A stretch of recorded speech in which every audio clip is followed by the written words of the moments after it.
Hello and welcome to another video on my YouTube channel. My name is Joris and today I'm going to continue with the series about European ETFs that invest their money into the USA.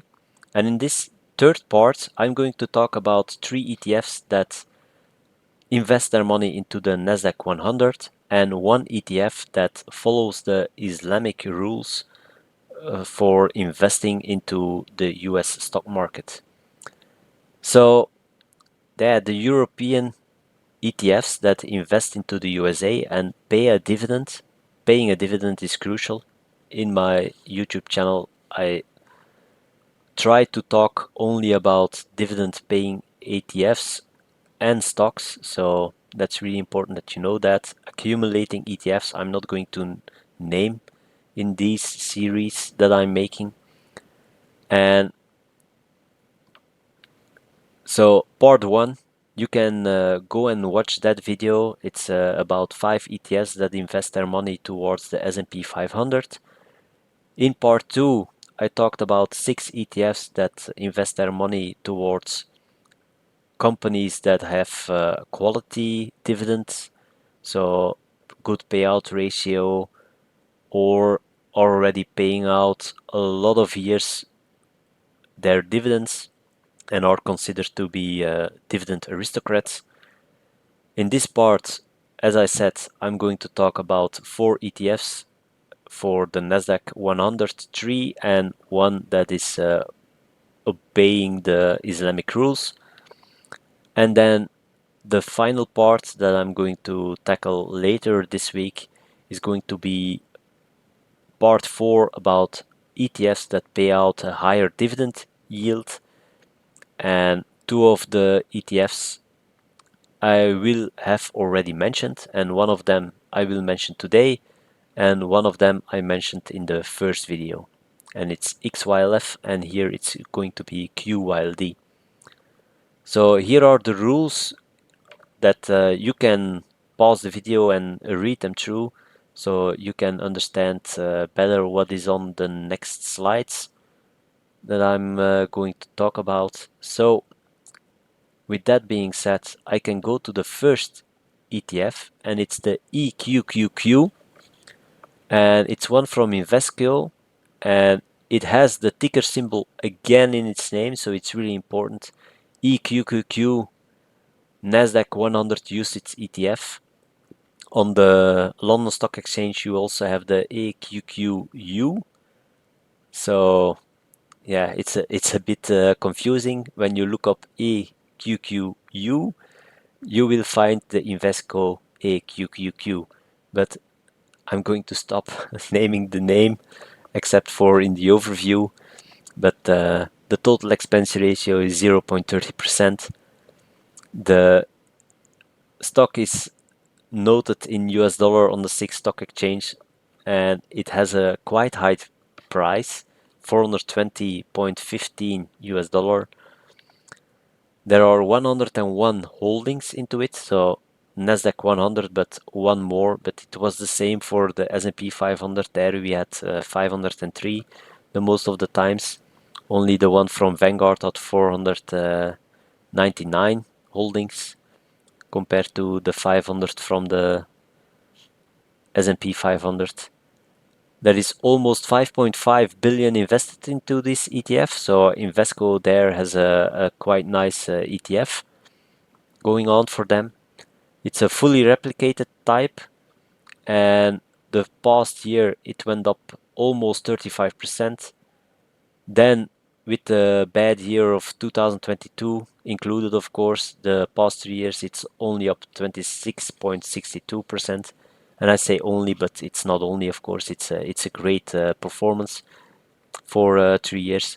And then 5 years up 133.56%. So if you compare that to the S&P 500, 86% there, yeah, it's almost 50% more.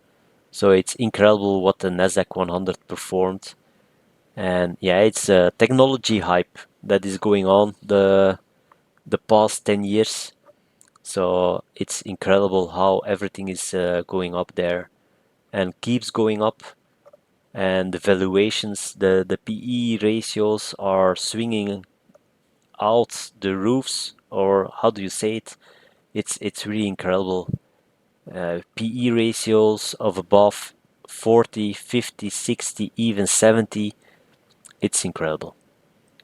But it's been doing that for over 10 years, so it's unbelievable but true. So 4 dividends per year in the most months that almost all ETFs pay out their dividends. A dividend yield of only 0.45%, but yeah, it's technology, so all those companies don't pay out dividends yet. And if they pay out, it's a really low amount that they are paying out, so it's normal that the dividend yield is rather low for ETFs that follow the Nasdaq 100. And if you look at the distributions, I don't know whether or not it's a typo on the SIX stock exchange with 0.70 dollar being paid out on the 14th of March, but it was there, and yeah, all the other ones are pretty comparable to what we should expect, but then this one is really an outlier, so I should check up on that, how that is possible. Perhaps it's because Meta started paying out a dividend in March, so that's possible. Then we have EXXT. It's the iShares Nasdaq100 UCITS ETF, and it's a German ETF with a total expense ratio of 0.31%. The currency on the XETRA is in euro, and the dividend I'm going to give it in US dollar, but I think they also pay it out in euros on the XETRA. There are 101 holdings in this ETF and 3.7 billion invested into this ETF. And the performances, yeah, they are a little bit less than the one from Invesco, but not bad at all as well. And once again, yeah, 2022 has a lot to do with lower performance for the 3 years compared to the 1 year. And yeah, the past year there was a bull run that I have hardly seen. Only in 1999 I saw a bull run like that. So hopefully there isn't a crash coming like in 2000, 2001. The dividends per year, so 4 dividends per year, and it's paying out as well in March, June, September, and December, like a lot of other ETFs. A dividend yield of 0.35%, and yeah, here you see the distributions that were made in the past year. So in September there wasn't a distribution at all.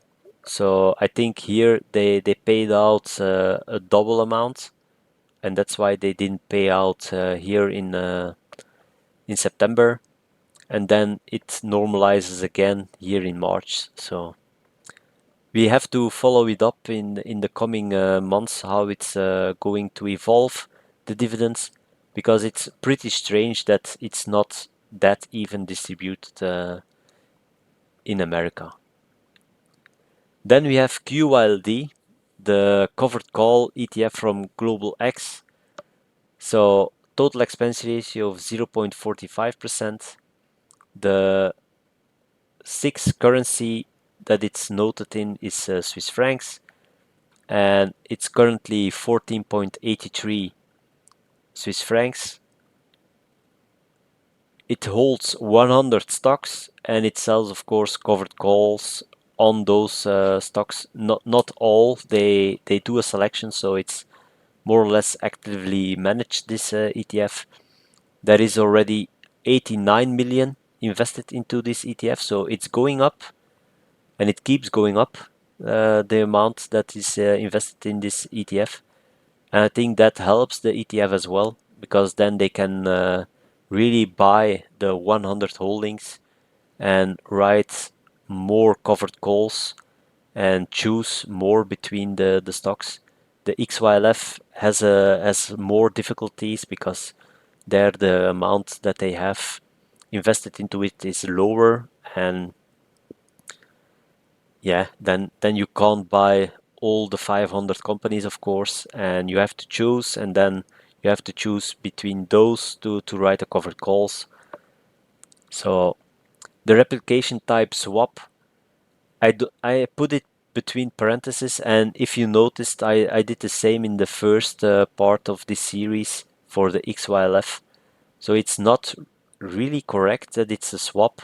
For me, swap ETFs are actually ETFs that say that they invest into the stocks, Euro stocks 600, for example, but in fact they buy the Nasdaq 100 and then they make an agreement with swaps with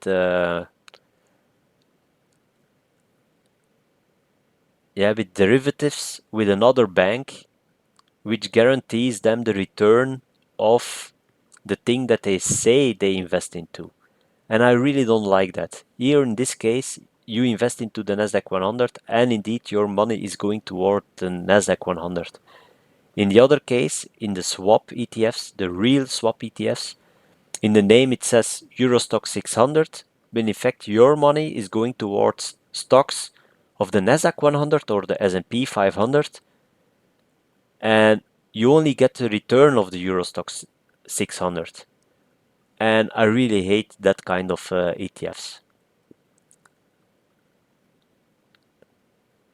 The 1 year performance, it's up 12.90%, so it performs better than the S&P covered call one from Global X, and it gives out 12 dividends per year, so in all months, and the dividend yield is also a bit higher than the XYLF one with 11.75%.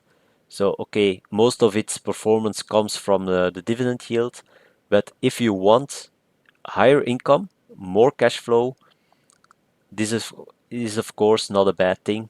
So if you choose to go that way, if you're going towards your pension or you're aiming to have US dollar flowing in more rapidly, like my wife and I are doing with XYLF, then this is a kind of ETF that you can use for that. And these are the distributions that it made in since its inception in 2023. So you can see, yeah, the past 3 months, just like the XYLF one, they had nice distributions as well. So yeah, a dividend yield of 11.75% is of course not bad at all. And then we have IUSF or IUSUS or ISDU, and that's the iShares MSCI USA Islamic UCITS ETF. So it obeys the Islamic rules towards investing into companies, and that's really important for people that are of Islamic beliefs so that they can also invest their money into an ETF and still obey their religion. So I think it's really good that such ETFs exist, and I included it here because yeah, the dividend yield of this ETF so is 1.09%. So it's a bit higher than the Nasdaq 100. It's a little bit less than the S&P 500. But in the S&P 500 video, I already had 5 ETFs, and here I only had 3 with the Nasdaq 100. So I thought here I had the room to include it. And yeah, for viewers that are from Islamic belief, I think they have the right to know that as well. I still need to make a video about the Islamic global ETF that I found, so I'm going to make that video I think next month. So if you are interested into investing while obeying Islamic rules, then definitely check out my channel in a couple of weeks, and you will see another video passing by of an ETF that obeys those rules. Also, the 5-year performance, it's 66.36%, so not bad at all. Not as great as the Nasdaq 100, but nothing that I mentioned so far on my YouTube channel had that return. So in this case, it's no disgrace that it doesn't reach the performance of the Nasdaq 100, but 66.36% is not bad at all. And it gives out 2 dividends per year, so in May and in November. And yeah, it's a nice distribution as well. So only half yearly. So I like quarterly more, but if you don't have the choice, then two times being paid out in a year is of course better than only 1 dividend per year, like a lot of the stocks here in Switzerland and in the rest of Europe. So yeah, nice distribution. And I think the next month they are going to distribute another dividend that is around the ballpark of this. I think it's 0.41. That is the prediction. So 41.5. So it's keeping up the pace of last year as well. And then you here have the overview of the 4 ETFs that I mentioned today. So as you see, the Nasdaq 100 had a really good performance the past 5 years. The Islamic one, over the 3-year period, it actually beat the Nasdaq 100. So in that regard, it's a really good ETF. But of course, this past year, it's a bit worse than again. And also the 5-year performance is half of the performance of the Nasdaq 100. And then we have the QYLD, which is, as I said, it's more an income related. It's not oriented toward growth. It's a covered call ETF. So when you want to buy it, you need to know that, and that's why I mention it. And with that being said, I thank you for watching this video. Please consider subscribing if you like this kind of content. Also hit that like button, it helps out the channel enormously. And for the rest, I thank you for watching and see you on the next video on my YouTube channel. Bye.